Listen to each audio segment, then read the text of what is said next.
ये वो भड़काऊ भाषण है। मैं चाहता हूं पूरी दुनिया इसको सुने।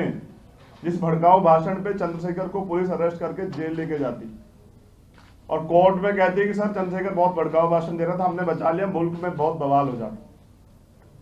हम भारत के लोग भारत को एक संपूर्ण प्रभुत्व संपन्न समाजवादी धर्मनिरपेक्ष लोकतंत्रात्मक गणराज्य बनाने के लिए तथा उसके समस्त नागरिकों को सामाजिक आर्थिक व राजनीतिक न्याय, विचार अभिव्यक्ति विश्वास धर्म और उपासना की स्वतंत्रता, प्रतिष्ठा और अवसर की समता प्राप्त कराने के लिए तथा उन सब में व्यक्ति की गरिमा और राष्ट्र की एकता और अखंडता को सुनिश्चित करने वाली बंधुता बढ़ाने के लिए दृढ़ संकल्प होकर अपनी संविधान सभा में उस दिन तारीख जब ये प्रेमबल लिखा गया 26 नवंबर 1949 थी और जब मैंने ये कहा तो वो 20 दिसंबर 2019 थी को एतदार इस संविधान को अंगीकृत अधिनियमित और आत्म करते हैं।